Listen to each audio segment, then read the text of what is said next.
언제나 변함없이 우리를 사랑하시고 우리와 함께 하신 하나님께서 이 시간에 우리에게 주신 말씀은 신약 성경 마태복음 20장 29절에서 34절 말씀입니다. 마태복음 20장 29절에서 34절 말씀, 제가 갖고 있는 성경으로 신약 성경 34쪽에 있습니다.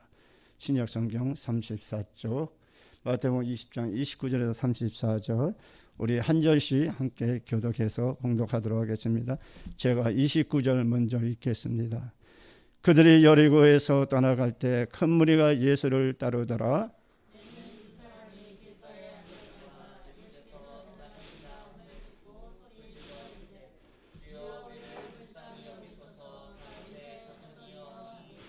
무리가 꾸짖어 잔자말하되 더욱 소리질러 이르되 주여 우리를 불쌍히 여기소서. 다윗의 자손이여 하는지라.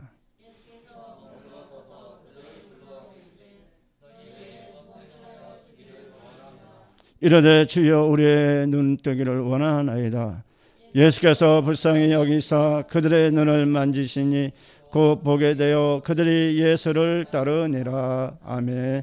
주시는 본문의 말씀을 가지고 예수님의 사랑이라는 제목으로 말씀이 선포될 때 하나님의 은혜가 함께 하시기를 간절히 선망을 드리겠습니다.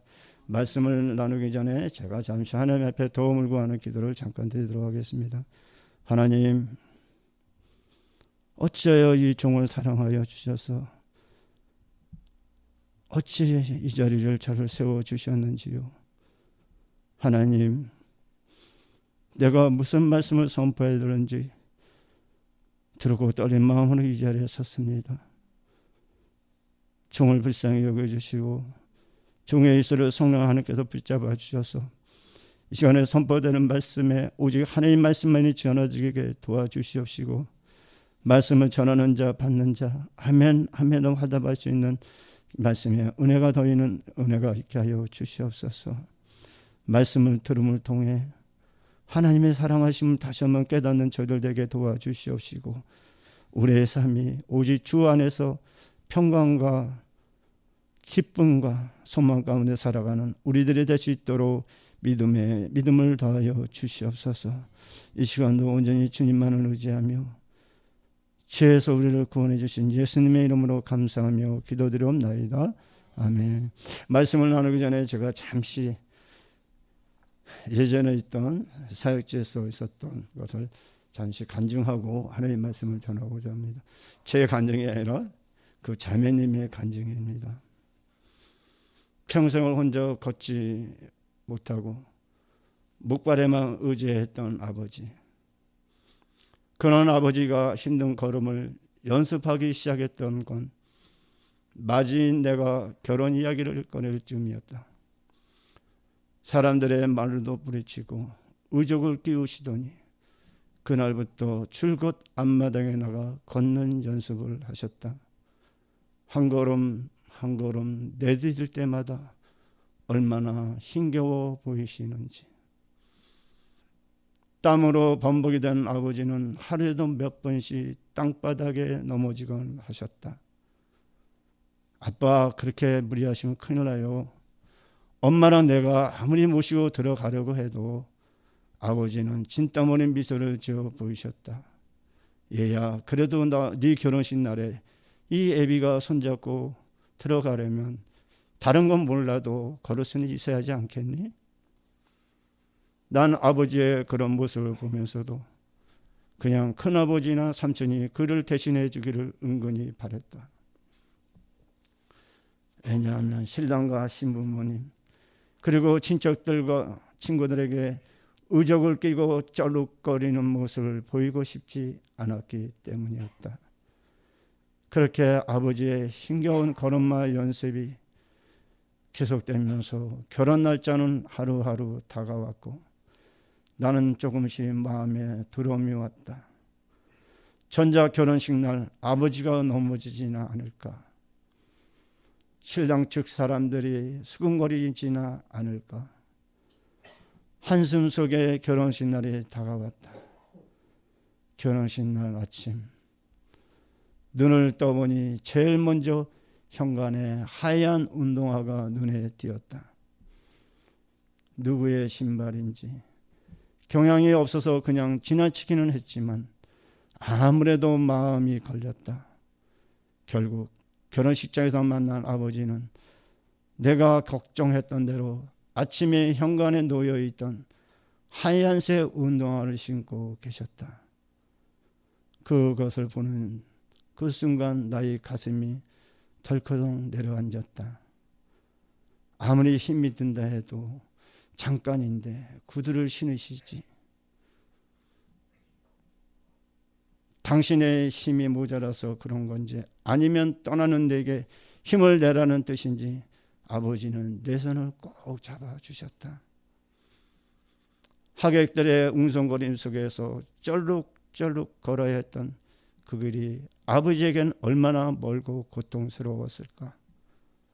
진땀을 흘리시며 한 걸음 한 걸음 옮길 때마다 아버지는 무슨 생각을 하셨을까.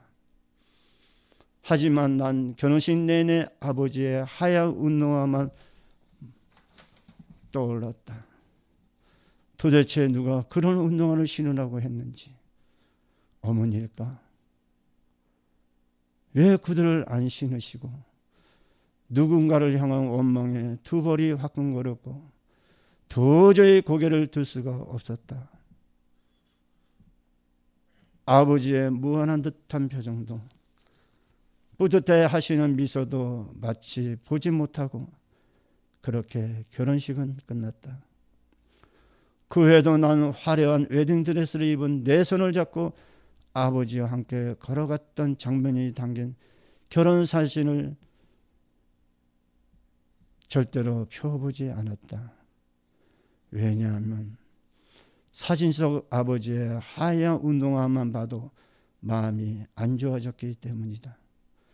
그런데 얼마 전에 아버지가 위독했다는 소식을 듣고 병원으로 달려갔을 때 비로소 그 하얀 운동화를 선물했던 주인공을 알 수 있었다. 아버지는 어느 때처럼 내 손을 꼭 잡고 천천히 말을 이으셨다. 사랑하는 내 딸아, 네 남편에게 잘하거라. 네가 결혼한다고 했을 때 사실 난 내 손을 잡고 식장으로 걸어 들어갈 자신이 없었단다.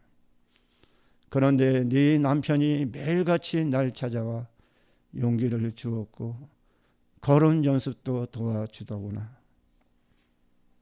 결혼식 전날에는 행여 내가 넘어질까 봐 푹신한 고무가 되어진 하얀 운동화도 사다 주고 조심해서 천천히 걸어야 한다고 얼마나 나에게 당부를 하던지. 난 그때 알았다. 네가 좋은 사람을 만났다고. 참 좋은 사람을 만났다고. 사랑하는 성도 여러분, 여러분은 사랑하는 누군가를 위해 무엇을 준비하고 계시는지요? 하나님 말씀 요한일서 4장 7절 8절에 이렇게 말씀하고 있습니다. 사랑하는 자들아, 우리가 서로 사랑하자. 사랑은 하나님께 속한 것이니 사랑하는 자마다 하나님부터 나서 하나님을 알고 사랑하지 아니하는 자는 하나님은 알지 못하나니 이는 하나님은 사랑이시라고 우리에게 말씀하고 있습니다. 우리가 믿고 있는 예수님은 하늘의 보좌를 버리시고 육신을 입고 이 세상에 오신 성령의 사건이나 그분이 세상에 머무르시면서 행하신 모든 일들은 모두가 죄인된 우리들에 대한 무한하시고 크신 사랑을 보여주신 일들입니다. 우리의 구원이나 치유와 같은 모든 사역들도 예수님의 사랑에서 그 근원을 찾을 수가 있습니다. 흔히 우리가 믿는 기독교를 사랑의 종교라고 말들 하고 있죠. 그것은 진정 맞는 말입니다. 우리가 믿는 예수님, 우리가 믿는 하나님은 바로 사랑이시기 때문인 것입니다. 우리의 아버지이신 하나님은 사랑이시며 예수님은 바로 그 사랑의 화신이신 것입니다. 병든 자들을 치유하신 이적 역시 예수님의 사랑과 궁윤에서 나온 놀라운 결과였습니다. 제가 조금 전에 여러분에게 들려주신 증여, 그 자매 아버님이 말기암으로 저희 병원에 왔을 때 몇 달 앉지 않았을 때였습니다. 그분이 볼 때마다 목사님, 우리 딸 결혼식 하는데 나 그때까지 살 수 있을까요? 나 그때까지 살 수 있게 기도해 주세요. 나 우리 딸 손잡고 들어갈 수 있도록 기도해 주세요. 그분의 소원은 딸 결혼식 날까지 살아서 자기 발로 자기 딸의 손을 잡고 걸어 들어가는 것이 소원이었습니다. 아까 증언했듯이 그 아버님은 딸의 손을 잡고 결혼식을 마쳤고 마친 후 한 달인가 지내셨는지 모르겠네요. 한 달도 못 가서 하나님의 부르심을 받고 가셨습니다. 딸을 위해서 그 힘든 시간을 보냈던 것이죠. 우리 하나님이 사랑하셨기에 그때까지 살려주신 거라고 저는 생각을 합니다. 예수님의 사랑은 긍휼히 여기는 마음인 것입니다. 하나님의 말씀 마태복음 20장 31절에 이렇게 우리에게 말씀하고 있죠. 우리가 꾸짖어 잠잠하라되 더욱 소리질러 이르되 주여 우리를 불쌍히 여기소서 다윗의 자손이여 하는지라고 말씀하고 있습니다. 복음서의 기자들은 한결같이 예수님 당시의 일반 백성들의 상황을 목자 없는 양 같다고 말하고 있죠. 물론 이 말은 예수님 당시의 팔레스타인의 유대인들을 정치적, 경제적, 사회적 상황에 근거한 판단이요 또 묘사라고 할 수가 있습니다. 그러나 이 말은 그것 이상의 의미를 가지고 있는 것이죠. 이미 구약에서부터 이 표현은 지도자 없이 방황하는 불쌍한 이스라엘 백성들을 가리키는 말로 사용되었던 것입니다. 또한 이 말은 더 나아가서 하나님을 떠나 방황하는 우리들을 가리키는 말이기도 했습니다. 지금 이 시간에도 많은 사람이 사탄의 지배 아래서 허덕이면서 불행한 삶을 살고 있는 것이 현실이지요. 복음서는 이스라엘 백성들을 목장 없는 양 같다고 모세할 때마다 예수님께서 헐벗고 질병에 시달리는 백성들을 보시고 민망해하시며 긍휼히 여기셨음을 말씀하고 있습니다. 치의 이적이 나타나는 많은 경우에 있어서 복음서 기자들은 예수께서 그들을 불쌍히 여기셨다고 기록하고 있습니다. 우리는 예수님의 이러한 사랑이 그들을 병에서 치유하고 마귀의 눌림에서 해방하며 예수님께서 허락하시는 풍성한 삶을 살도록 직접적인 동인으로 작용하였음을 우리는 알 수가 있습니다. 사실 죄악으로 병들고 왜곡된 우리들을 고쳐주시려는 하나님의 전체 구속 역사는 바로 그들을 사랑하시는 하나님의 그 크신 사랑으로 인하여 시작된 것임을 믿으시기를 주님으로 간절히 소망을 드리겠습니다. 지금 이 시간에도 원치 않는 육신의 질병으로 고통 가운데 죽음을 기다리고 있는 많은 사람들이 있지요. 저는 이런 말을 가끔가다 합니다. 힘들어 죽겠다고, 살기가 너무 힘들다고. 그럴 때마다 저는 이런 말을 합니다. 집사님, 성도님, 여기 가까운 빈센트 병원 중환자실에 한번 있다가 시간 날 때 갔다 오세요. 과연 무엇이 힘든가를. 권사님은 지금 하나님의 사랑 가운데 살아가고 있는 것입니다. 집사님 지금 혼자 스스로 숨을 쉬고 집사님 가고 싶은데 다 다니잖아요. 가까운 중환자병원 가보십시오. 죽음을 기다리고 있는 사람들이 얼마나 많은가를. 그래요. 우리 주님은 우리를 긍휼히 여기십니다. 우리도 주님을 닮아 서로를 긍휼히 여기는 마음을 갖고 지내시기를 주님으로 부탁드리겠습니다. 두 번째, 예수님의 사랑은 표현인 것입니다. 마태복음 8장 3절에 예수께서 손을 내밀어 그에게 대시며 이르시되 내가 원하노니 깨끗함을 받으라 하시니 즉시 그의 나병이 깨끗하여진지라고 말씀하고 있습니다. 예수님께서는 하나님의 그 크신 사랑의 화신이셨죠. 그분은 인간의 몸을 입으신 분이지만 동시에 능력이 충만하신 하나님이시기도 하셨습니다. 우리는 예수님께서 인간의 몸을 입으셨기에 그분의 능력에 우리가 설명할 수 없는 어떠한 제한을 받기도 했지만 청지를 창조하신 말씀으로써 수많은 일들을 행하셨음을 우리는 말씀을 통해서 보게 됩니다. 예수님의 치유 방법을 살펴보면 말씀이나 능력에 의한 것 외에도 병자들을 만지시거나 안수하시는 방법 등을 사용했음을 우리는 성경을 통해서 알 수가 있습니다. 그 모든 방법들은 하나님의 능력의 통로로서 사용되었습니다. 예수님께서는 이들을 치유하시는 과정에서 소경의 눈을 만지시고 기 먹은 자의 귀를 만지셨습니다. 또한 누구와도 접촉해서는 안 되는 문둥병자를 만지셨을 뿐만 아니라 죽은 아이의 딸의 손을 잡기도 하셨습니다. 이러한 접촉 행위는 구약 정교법에 의하면 부정을 타는 일로서 당시의 통념이나 율법에 의하면 도저히 있을 수 없는 일이었던 것이죠. 능력이나 말씀만으로도 병자를 치유할 수 있는데도 불구하고 굳이 예수님께서 환자들을 만지거나 안수하신 것은 예수님은 그들에 대한 진정의 사랑을 표현으로 보여주신 것입니다. 예수께서는 누구도 가까이 하거나 접촉하기를 원치 않는 그들에게 가까이 하시고 접촉하심으로 그들에게 하나님의 따뜻한 사랑을 그들이 느낄 수 있게 해 주셨던 것입니다. 우리 한국 남자들이 제일 못하는 게 뭐라고 그러죠? 뭐예요, 목사님? 사랑한다고 고백 못한다고 하잖아요. 한평생을 살아도 아내한테 사랑한다는 고백을 못한다고 합니다. 오늘 아침에도 잠시 텔레비 봤는데 그러더라고요. 사랑한다는 말 한 번도 못했다고 물어보니까 그래요. 미국 사람들은 볼 때마다 뭐라 그래요? 사랑한다고 고백하죠, 자기 부인들한테. 그런데 한국 사람들은 평생을 살아도 누가 시키지 않으면 사랑한다는 고백을 잘 못한다고 얘기를 하더라고요. 저도 결혼하고 얼마 동안은 저희 아내를 아내라고 안 불렀습니다. 뭐라고 불렀어요? 집사람이라고 불렀죠. 집사람. 누구한테 소개할 때 우리 집사람이요. 우리 집사람이요. 그런데 아버지 학교를 수료하고 나서 그 다음부터는 나의 사랑하는 아내거나 제 아내입니다. 제 아내입니다.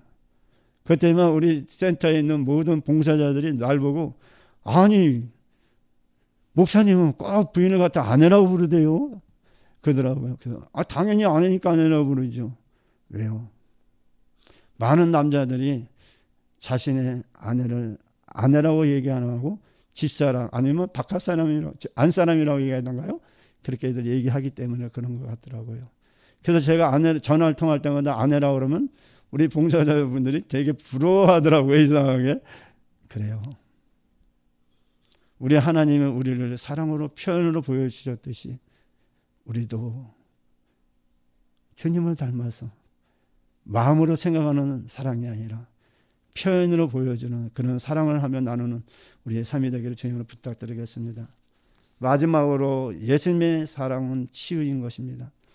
하나님 말씀 빌립보서 2장 27절에 이렇게 우리에게 말씀해 주고 있죠. 지나갔네. 제가 깜빡 잊어버렸어요. 읽는다는 거를. 우리 마지막으로 하니까 한번 읽어볼까요? 예수님의 사랑은 치유하심입니다. 시작. 예수님의 사랑은 치유하심입니다. 아멘. 하나님 말씀 빌립보서 2장 27절에 이렇게 말씀하고 있죠. 그가 병들어 죽게 되었으나 하나님이 그를 긍휼히 여기셨고 그뿐 아니라 또 나를 긍휼히 여기사 내 근심 위에 근심을 면하게 하셨냐라고 말씀하고 있습니다. 여러분도 알다시피 저 큰 수술을 많이 받았잖아요. 작은 수술은 뭐 숫자로 셀 수도 없고 큰 수술을 3번이나 받은 거 아니에요.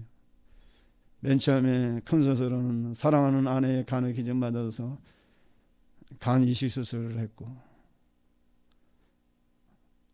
근데 트럼이 없더라고요. 이상하게. 그렇게 큰 수술을 받으면서도 그 수술실에 들어가면서 하나님 기도했어요. 하나님 치유해 주세요. 그걸로 끝이요. 그 우리 식구들이 다 왔잖아요. 그날. 근데 걱정하지 말라고 내가 그랬어요. 걱정하지 마. 하나님이 쓸 것 같으면 살려줄 것이고 이제 죽을 때서 하나님이 데려가겠지 뭐. 그 마음, 하나님 그 마음을 주시더라고요. 그래서 그 마음으로 들어가서 수술 받고 나와서 눈 뜨니까 중환자실에서 눈을 떠지더라고요. 그래서 중환자실에서 열흘 동안 있으면서 참 고생 많이 했어요. 매일 CT 찍고. 왜 그러냐면 안에 간하고 나하고 핏줄 그 굵기가 안 맞아가지고 피가 좀 샜었어요. 그래서 세면 안 된대요. 그래가지고 의사들이 긴장을 해가지고 매일 CT 찍고 저거 했는데 하나님의 사랑하심으로 또 이렇게 치유받았고, 두 번째는 생각지도 않았던 대장암 수술을 34cm 잘라내고 항암 치료를 12번 받으면서, 진짜 수술은 별거 아니더라고요. 자고 일어나니까 끝나잖아요. 그죠? 근데 항암 치료는 진짜 힘들더라고요. 4번 받을 때까지 괜찮았어요. 근데 5번 받으려니 5번째는 진짜 힘들더라고요. 그래서 내가 담당 교수한테 찾아가서 나 안 한다 그랬어요. 담당 교수한테 그랬어요. 나 예수님 믿는 사람입니다. 목사입니다. 내가 그동안 얘기는 안 했는데 목사입니다. 나 여기서 끝내겠습니다. 난 죽으면 천국 가니까 염려하지 마시고 저는 여기서 끝내겠습니다. 태어나겠습니다. 그 와버렸어요. 그때 막 붙잡더라고 교수가. 그래서 얘기하지 않은 것도 뿌리치고 그냥 나와버렸어요. 그러고 나서 조금 지나다가 우리 저기 호스피스 군포 샘병원 거기 계시는 목사님께서 분이 어떻게 알았는가 봐요. 그래서 저한테 연락해서 만나자고 찾아갔죠. 그때만 거기서 원장님하고 그 간이시 쪽에 간 쪽에 담당하신 분 그 과장님 몇 분이하고 같이 만났어요. 그지만 그분들이 하시는 말씀이 나한테 해줄 거 아무것도 없대. 그냥 가래. 그래서 뭐 진짜 아무것도 없으니까 한 가지 있다. 한 가지 해줄 수 있는 거 딱 한 가지 있는데 그거는 비용이 너무 많이 들어가요. 그래서 얼마나 드는데 한 번 하는데 270만 원 들어간대. 그래서 아유 안 되겠네요. 저는 그런 능력이 안 돼요. 그리고 나와버렸어요. 나오는데 원장님이 부탁 하나 있다 그러면서 하시는 말씀이, 목사님 항암 치료 마저 받으십시오. 하나님이 사랑하십니다. 그래서 진짜 창피한 건 무릅쓰고 또 교수님 찾아가가지고 마무리 항암 치료 12번 받았죠. 우리 하나님의 사랑입니다. 내가 하나님한테 사랑을 받았기에, 하나님 나를 사랑하셨기에 나를 치유해 주신 거지요. 제가 오늘 이 자리에 여기 있어서 하나님의 말씀을 선포하는 거, 이것 또한 하나님의 사랑입니다. 알잖아요. 병원에서 손 놓은 거 고칠 수 없다는 거, 약도 없고 수술 방법도 없고 오직 하나님 부르시는 그날만을 기다리면서 살아가고 있습니다. 언제 하나님이 나를 부를지 모르죠. 우리 모두가 다 똑같은 사람입니다. 우리는 언젠가는 죽어야죠. 근데 그 죽을 때는 아무도 모르는 거죠. 그러나 나 또한 마찬가지입니다. 사람이 고칠 수 없고 고칠 수 있는 방법이 없다 할지라도 하나님이 나를 사랑하시기에 오늘 이 시간까지 제가 살아있는 거고 이 자리에서 하나님의 말씀을 대언하고 있는 것입니다. 여러분, 지금 여러분 마음 가운데 뭐가 걱정되는 거 있습니까? 하나님께 맡기십시오. 하나님은 여러분을 사랑하시고 나를 고쳐주셨듯이 여러분도 하나님께서 고쳐주실 것입니다. 염려하지 마시고 오직 하나님께 모든 것 맡기며 나아가기를 주님을 간절히 부탁드리겠습니다. 예수님의 사랑의 표현은 당시에는 매우 획기적이었던 것이죠. 그런데 우리는 이러한 예수님의 사랑이 단순히 병자들의 치유를 위한 동기적인 역할만이 아니라는 것을 우리는 깨달아야 할 것입니다. 과거의 성경의 치유 사건을 부정하던 현대의학계에도 여러분도 알다시피 사랑에 의한 만짐이 치유를 가져온다는 사실에 많은 의사들이 인정을 하고 있습니다. 그런데 성경은 이미 구약에서부터 인간의 영과 정신 그리고 육체의 상관관계를 분명히 밝히고 있는 것이죠. 마음의 즐거움, 즉 정신적인 요소가 육체적인 요소로 작용할 수 있다는 것은 오늘날 의학계에서도 널리 인정되는 사실인 것입니다. 그 가운데서도 특히 사랑은 치유와 밀접한 연관성을 가지고 있는 것이죠. 사랑의 능력은 우리의 상상을 초월합니다. 예수님의 사랑은 병자의 치유에 있어서 직접적인 요인으로 작용하고 있는 것이죠. 사랑과 같은 긍정적인 정서 반응은 우리의 육체를 치유하고 강건케 하는 작용을 하고 있는 것입니다. 누군가에게서 사랑을 받는다는 사실, 또는 자신의 생명에 대한 사랑은 환자의 치료에 있어서 절대적인 영향을 미치는 것으로 인정되고 있습니다. 그러므로 더 나아가 영적인 측면에서 하나님의 사랑을 받으며 하나님을 사랑하는 것은 인간적인 사랑보다 훨씬 더 크고 놀라운 효과를 가져올 수밖에 없는 것입니다. 지금 이 시간에도 우리를 향하신 하나님의 사랑은 우리의 육체적, 정신적, 영적으로 강건하게 하며 온전하게 하는 결과를 얻게 한다는 것을 믿으시길 주님으로 간절히 소망을 드리겠습니다. 날마다 하나님의 사랑하심과 우리 예수 그리스도의 사랑을 강구하면서 하나님의 말씀에 순종함으로 진정으로 날마다 하나님의 기쁨이요 하나님의 영광을 위해서 살아가는 저 우리 모두가 다 될 수 있기를 주님의 이름으로 간절히 축원을 드리겠습니다.